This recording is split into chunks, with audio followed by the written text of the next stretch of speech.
Olá, tudo bom? Eu me chamo Felipe, então a gente já está fazendo uma série de vídeos aí falando um pouco sobre a psiquiatria da infância e adolescência e sobre problemas que as crianças e adolescentes podem ter, né, no âmbito da saúde mental e desenvolvimental.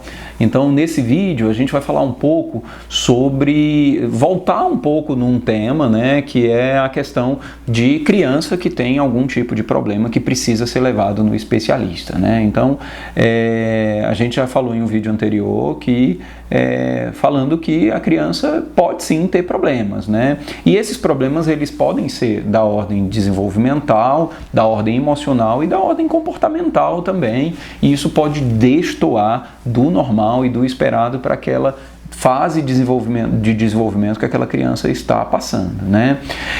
Mas aí vem uma dúvida que eu queria comentar um pouco nesse vídeo com vocês. É assim, como saber, como que eu, responsável pelaquela criança ou pelaquele adolescente, posso saber se o meu filho deve ser levado a um atendimento especializado, né?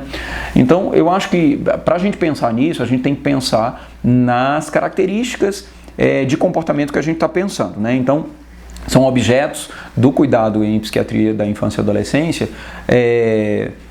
problemas de irritabilidade, problemas de medo, problemas de ansiedade, tensão, preocupação excessiva, tristeza, euforia, crises de raiva muito intensas, dificuldades atencionais, dificuldades de aprendizado.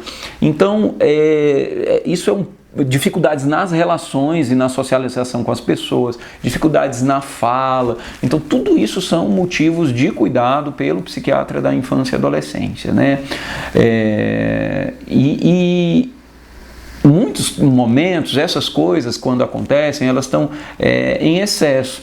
Mas como que eu, pai de primeira viagem, por exemplo, eu sou pai de primeira viagem, como que eu vou saber se o meu filho, ele está tendo algo em excesso ou em déficit, algum desses comportamentos, né? Então, aí a gente precisa se utilizar das pessoas ao nosso redor muitas vezes. A gente, às vezes, tem um feeling de que o nosso filho não está indo bem em alguma parte, né? Ou desenvolvimento, ou algum comportamento. Mas, muitas vezes as pessoas, por exemplo, professores da escola, pedagogos, um tio mais velho, uma mãe, um pai, alguém que tenha mais experiência com crianças, são pessoas que vão nos alertar.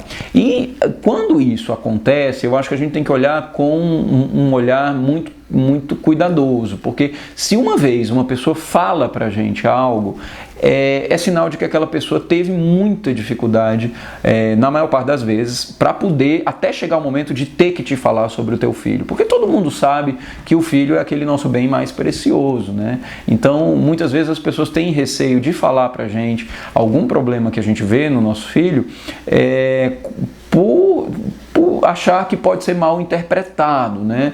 Então, eu acho que quando isso acontece, nós precisamos dar ouvido. Então, deem ouvido para as outras pessoas na hora que falarem que algo não anda bem com o seu filho, né? Fora isso, quando isso acontecer, comecem a olhar com mais cuidado para esse comportamento alvo que foi dito, né? Então, comecem a olhar quanto tempo esse comportamento tem acontecido e comecem a olhar em que ambientes a criança ou o adolescente vem vivenciando esse tipo de comportamento, tá?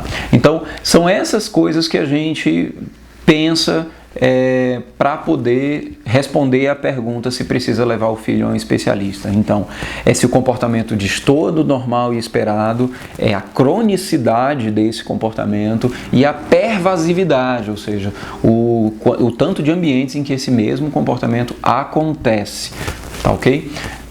Então, dada essa dica, a gente vai falar um pouco sobre quando eu penso em levar no especialista, como que eu espero que seja essa consulta com o especialista.